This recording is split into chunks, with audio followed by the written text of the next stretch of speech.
주님 앞에 나와 이 예배 자리에 나오신 여러분들을 환영하고 축복합니다. 네, 성경을 보면 이제 여러 기도의 사람들이 있었다는 것을 우리는 알 수 있습니다.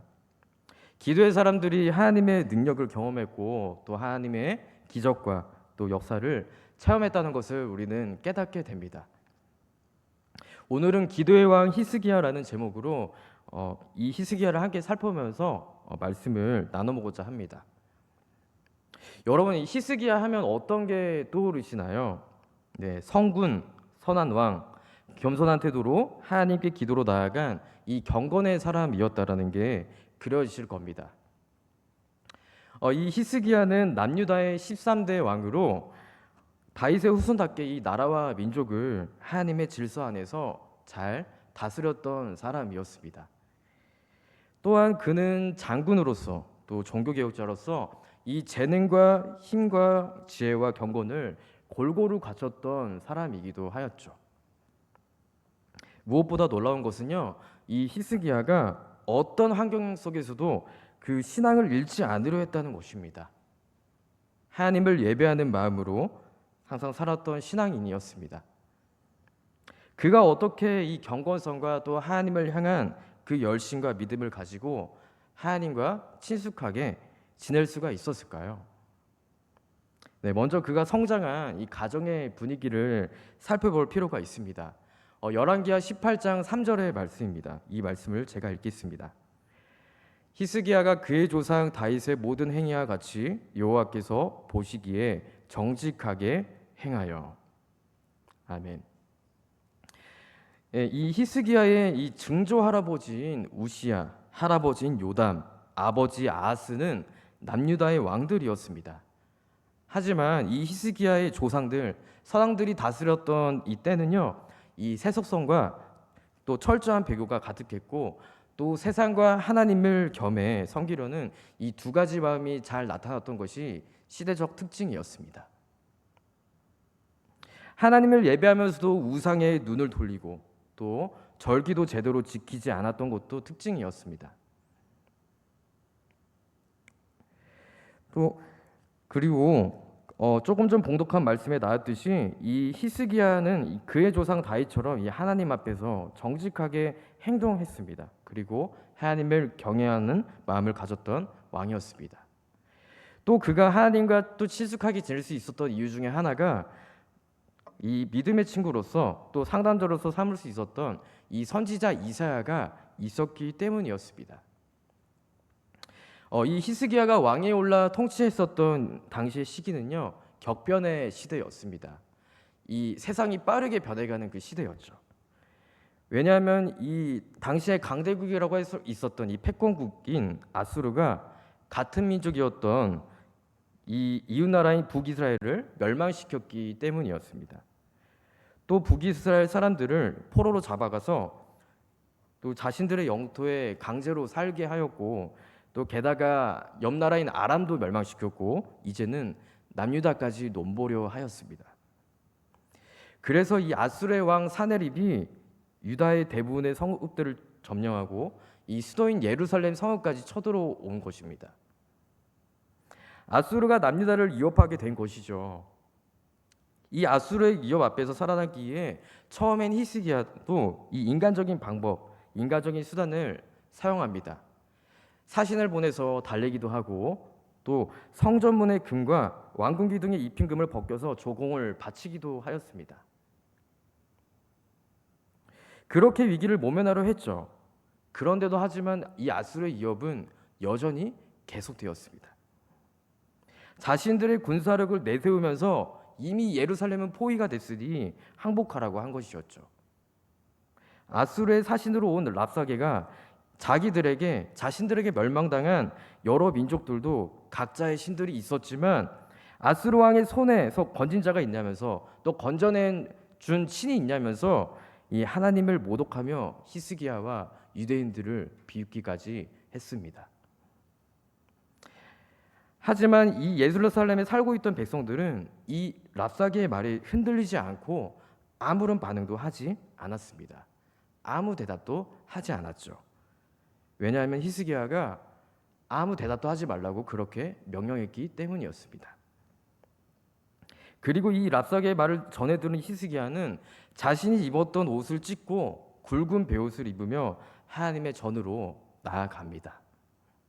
그리고 기도합니다. 나라와 민족을 구해주실 분은 하나님뿐이라는 것을 알고 있었던 것입니다. 열왕기하 19장 1절의 말씀입니다.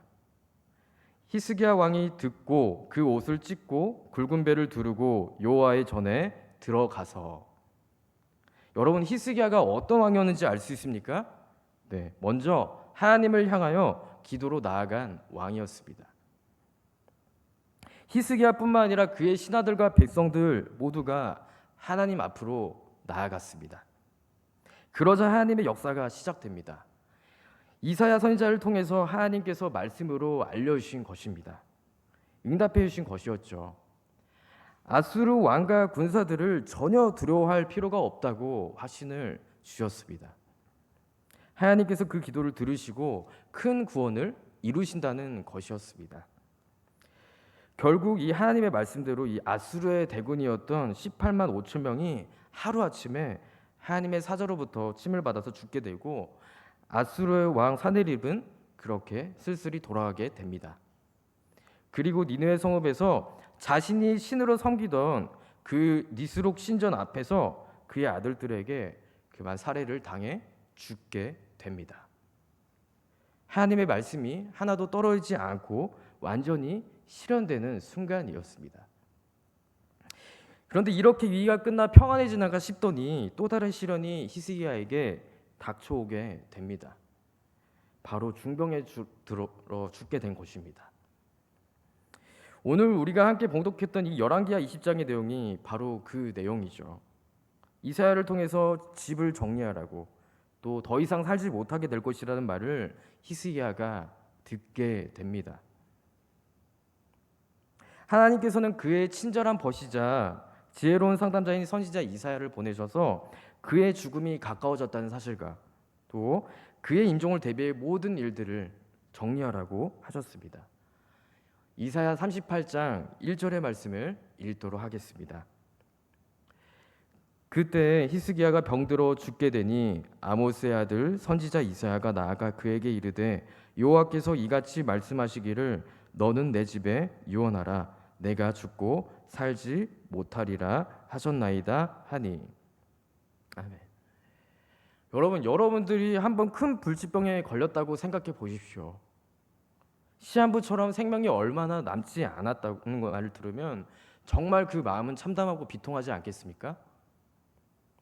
네, 히스기야에게 그런 일이 생긴 것입니다.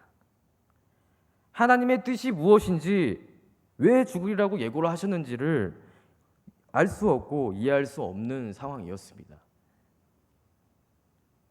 왜 갑자기 이런 일을 겪게 하셨는지 도저히 이해할 수 없는 상황이었죠. 기도가 죽음의 그림자로 드려진 사람을 또 그 불치병으로부터 그 사람을 구원할 수 있는지가 히스기야에게 있어서 해결해야 할 문제였습니다. 그런데 히스기야의 믿음은 이 하나님의 선지자 이사야의 말로부터 주어진 갑작스럽고 단호한 소식 앞에서도 불구하고 흔들리지 않았습니다. 단단했습니다. 그는 즉시 기도하였고 조금도 늦추지 않고 그 칙령을 바라신 하나님께 그 문제를 가지고 나아갔습니다. 히스기야는 하나님께 기도하면서 눈물을 흘립니다. 오늘 본문 말씀인 열왕기하 20장 2절과 3절을 읽겠습니다.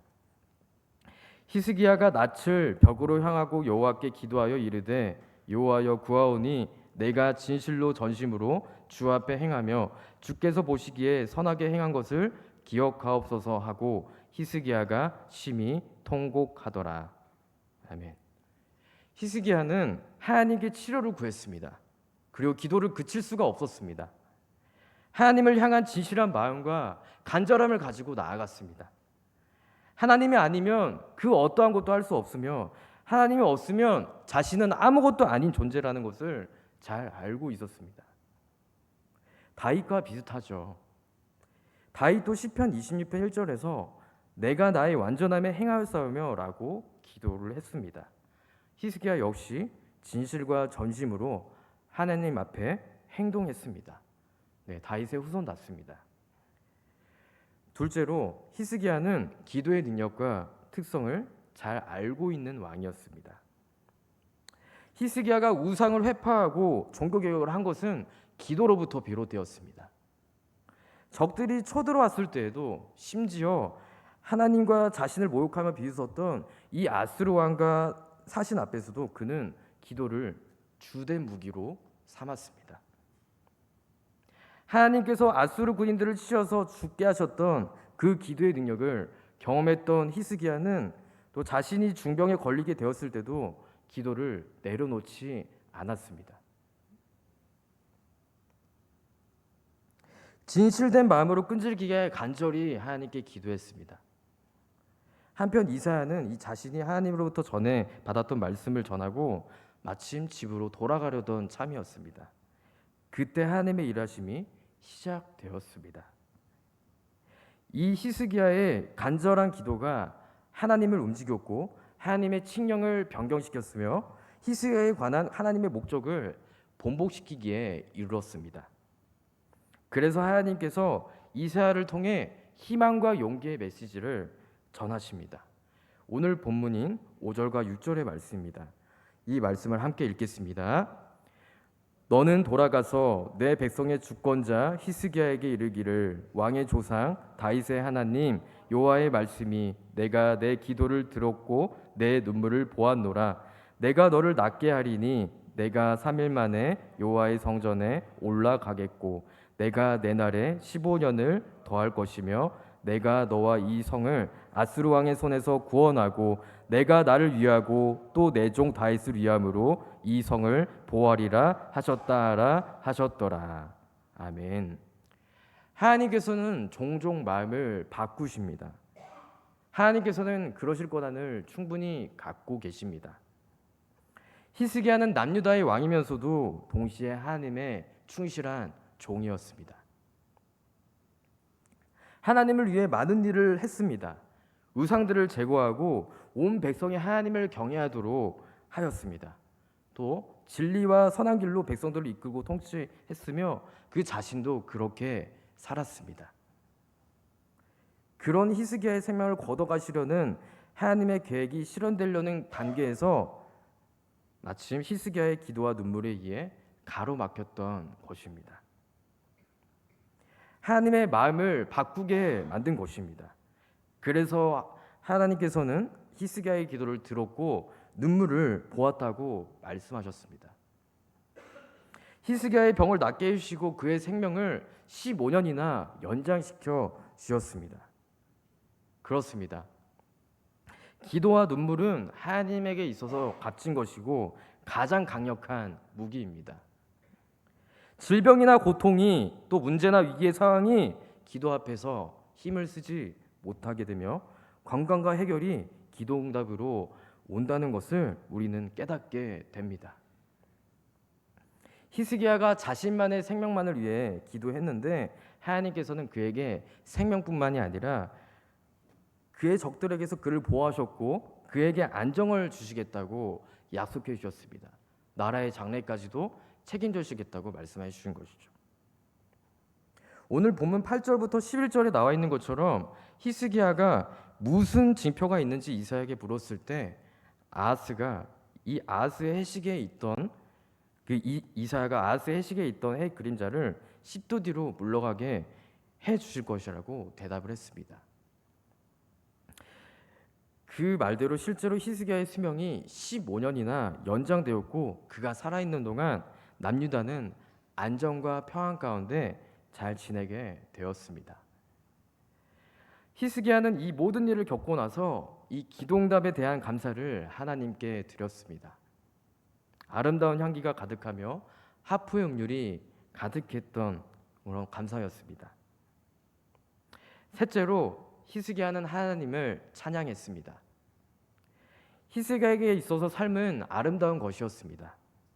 그러기에 그는 살기를 원했지만 하나님의 칙령을 감히 바꿀 수 없다는 것도 알고 있었습니다. 그래서 그 마음이 상하여 깨어졌고 그 깨어진 곳으로부터 기도의 물결이 흘러나왔습니다. 그 기도의 물결은 바로 눈물이었죠. 그 눈물이 그의 기도에 힘과 크기를 더했습니다. 히스기야는 애타게 하나님께 호소했으며 또 하나님께 간절히 부르짖었습니다. 하나님께서는 그런 그의 기도와 눈물을 보시고 또 마음을 바꾸셨습니다. 결국 히스기야는 하나님을 찬양하는 삶을 계속 살았고 강력한 기도의 능력을 체험한 왕으로 기록되었습니다. 그렇습니다, 여러분. 하나님께서는 살아계셔서 역사하시는 분이십니다. 전지전능하시고 불가능을 가능케 하시는 분이십니다. 무에서 유를 만드시는 분이십니다. 우리의 기도에 응답하시는 분이십니다. 사랑하는 아름다운 교회 성도님들 여러분, 기도 없이 우리는 살 수 없고 기도 없이는 우리의 영혼이 제대로 설 수 없습니다. 기도는 영적인 호흡이자 하나님과의 소통이기 때문입니다. 기도는 하나님의 마음을 변화시킵니다. 기도는 하나님께로 향하는 자리입니다. 기도는 가장 강력한 무기이며 가장 큰 힘입니다. 기도에 필적하거나 기도를 대신할 수 있는 것은 없습니다. 기도만이 거대한 영적의 힘으로 존재하게 됩니다. 예수님께서 변화산에 올라가셨을 때 해산 아래에 있던 제자들이 귀신 들린 아이의 귀신을 내쫓지 못하자 예수님께 왜 자신들은 귀신을 내쫓지 못하냐면서 질문했습니다. 이에 예수님께서는 이런 귀신은 기도가 아니고서는 내쫓을 수 없다고 말씀하셨습니다. 제자들이 귀신 들린 아이의 귀신을 내쫓지 못했던 것은 그들의 믿음이 적었기 때문이었습니다. 하지만 예수님의 명령 앞에 귀신은 나갔고 아이는 온전한 사람으로 변화되었습니다. 삶의 어려움이 있거나 육신의 질병으로 힘드신 분들이 계십니까? 사람들에게 말하기 어려운 문제나 깊은 상처나 아픔이 있으신 분들이 계십니까? 그렇다면 하나님께 기도하십시오. 하나님께서 예레미야에게 말씀하신 것처럼 우리에게도 오늘 말씀하십니다. 예레미야 33장 3절의 말씀입니다. 너는 내게 부르짖으라. 내가 내게 응답하겠고 내가 알지 못하는 크고 은밀한 일을 내게 보이리라. 아멘. 제가 어렸을 적에 이 하나님께서 살아계심을 경험했었던 이야기를 하나 하고 또 마치려 합니다. 말씀을 마치려 합니다. 저는 아시다시피 모태신앙인으로 태어나 자랐습니다. 저는 기억이 잘 나지 않지만 부모님의 말씀이 걸음마를 떼고 걸어 다녔던 2-3살 때 제가 교회에서 찬송가나 음악이 나오면 제가 강대상 앞으로 나가 몸을 흔들면서 춤을 췄다고 합니다. 그 정도로 교회를 좋아했고 또 주님의 자녀로 살아가는 게 얼마나 큰 기쁨이었는지를 어려서부터 은연중에 알고 있었던 것 같습니다. 제가 4살이었던 해, 지금으로부터 27년 전 1998년에 어머니께서 큰 병에 걸리셨었습니다. 백혈병의 일종인 재생불량성 빈혈이었습니다. 이 병은 피를 만들어내는 이 혈구가 줄어들면서 혈액세포의 생산이 전반적으로 줄어드는 그런 감소하는 질환이었습니다. 피가 부족해지고 또 골수이식을 받아야 하는 큰 병에 걸리셨던 것이었습니다. 당시 어머니께서는요, 그 병을 치료하시기 위해 말초혈액 검사, 골수 검사, 염색체 검사 등 여러 가지 검사를 받으셨습니다. 검사를 받으셨는데도 그 증상이 나아지지 않으셨고 빈혈 증상이 심해지셨고 또 혈소판, 백혈구, 호중구의 감소로 피가 부족해서 많이 상태가 악화가 되셨습니다.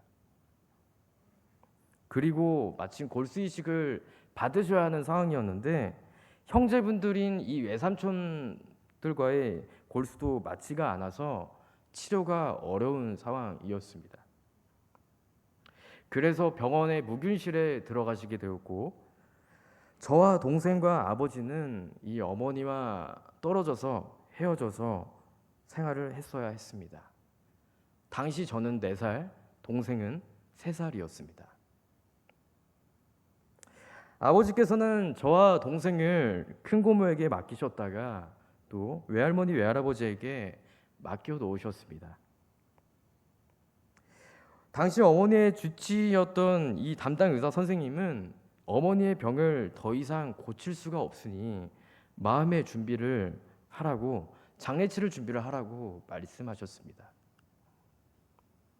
그래서 외갓집 우도른분들의 분위기가 정말 우울했고 초상집 분위기였습니다. 외할아버지와 외할머니, 외삼촌들은 통곡을 하셨고요. 의사 선생님께 어머니를 살려내라고 항의도 하셨고, 또 아버지에게는 왜 하나뿐인 내 딸을, 어머니를 데려가서 왜 고생을 시키시냐고, 왜 병에 걸리게 만들었냐고 원망을 하셨습니다. 아버지께서는 그때 아무 말씀도 하지 못하시고 그저 집에서 혼자 펑펑 우셨다고 합니다. 그리고 주변의 목사님들과 전도사님들께 중보기도를 요청하셨고 어머니의 지인분들께도 중보기도를 요청하셨습니다.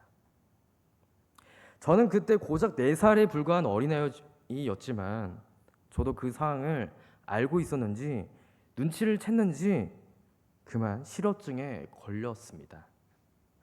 실어증이 무엇인지 아실 겁니다. 실어증도 여러 가지인데 저는 그 중에 운동실어증이라고 다른 사람의 말을 듣고 이해할 수는 있는데 이 말을 산출하는 영역이 손상돼서 이 말을 유창하게 하지 못하는 증상이 나타났던 것입니다. 말문이 막혀버린 것이죠. 그때 기억이 지금도 납니다. 그때 저는 말을 하기가 싫었습니다. 그럼에도 아버지가 저와 동생을 데리고 어머니를 보러 갈 때면 그냥 마냥 좋았습니다. 이 어머니의 병실에서 저와 동생은 신나서 그 침대에서 뛰어놀았습니다. 그러다가 어머니와 헤어지게 되면 그게 싫어서 울었습니다. 제가 오니까 동생도 따라 울었습니다. 그렇게 어머니는 주님의 부르심을 받으려 이 마음의 준비를 하고 계셨습니다. 아버지와 양가 친척분들, 어머니의 친구분들과 지인분들, 또 목사님들과 전도사님들의 중보기도와 눈물이 응답이 되었는지 1999년 4월 부활절 날에 하늘로부터의 빛이 어머니를 향해 비추어서 치료의 강선처럼 나타나 어머니의 몸과 그 마음을 치료해 주면서 어머니의 병을 고쳐주었던 것이었습니다. 그때 어머니께서는 몸과 마음이 편안해짐을 느끼셨다고 말씀하셨습니다. 하나님의 기적이 나타났던 것입니다. 그래서 당시 어머니를 담당하셨던 이 주치의였던 담당 의사 선생님도 이건 고칠 수 없는 병인데 이 병이 나은 것은 기적이라고 하며 하나님께서 살아계심을 인정했습니다. 저도 그때 하나님께서 살아계신 분이시라는 것을 알게 되었고 몸소 느끼게 되었습니다. 어머니의 병이 낫게 되고 부모님과 함께 살 수 있게 되자 저는 그때부터 말을 하게 되었고 주님의 자녀로 잘 자라갈 수 있었습니다. 하나님께서 어머니를 살려주신 이 하나님의 섭리가 분명히 있을 것이라고 여기며 지금의 제가 있는 것은 하나님의 은혜라고 생각하면서 살아가고 있습니다. 어머니는 지금도 건강히 지내고 계시며 저의 곁에서 기도의 후원자로 믿음의 동역자로 잘 살아 계십니다. 사랑하는 아름다운 교회 성도님들 여러분, 오늘도 가지고 있는 기도 제목과 주님의 은혜를 사모하시면서 이 예배 자리에 나오신 줄로 압니다. 모든 문제를 하나님께 맡기시기를 바랍니다. 모든 기도 제목들을 다 하나님께 맡기시길 바랍니다. 어떤 문제이든지 그 해결의 열쇠는 기도뿐입니다. 쉽게 풀리지 않는 문제 때문에 낙심하고 계십니까? 또 힘이 빠지고 지쳐서 마음이 약해져서 도저히 안 될 것 같아 기도를 중단하고 싶다는 생각도 드십니까? 그럴 때 하나님께 매달리십시오. 끈질기게 기도하십시오. 야곱처럼 하나님과 씨름하십시오. 하나님께서 끈질기게 간구하는 사람을, 계속 기도하는 사람을 사랑하시며 그 간절한 소원의 마음을 귀하게 여기십니다. 하나님께서 그런 사람에게 감동하시고 역사하십니다. 마태복음 7장 7절의 말씀입니다. 이 말씀을 함께 읽겠습니다. 시작. 구하라 그러면 너희에게 주실 것이요, 찾으라 그러면 찾아낼 것이요, 문을 두드리라 그러면 너희에게 열릴 것이니. 아멘. 하나님께 응답받기를 원하십니까? 그럼 하나님과 친밀해지기를 바랍니다. 하나님께서는 언제나 들을 준비가 되어 있으십니다. 그것은 사실입니다. 여러분, 우리가 기도를 왜 합니까? 네, 하나님께서 들으시라고 하는 것이죠. 그렇습니다. 기도의 목표는 하나님의 귀입니다. 하나님께서 들으시도록 우리의 마음을 쏟아놓으며 하나님을 바라보는 것입니다.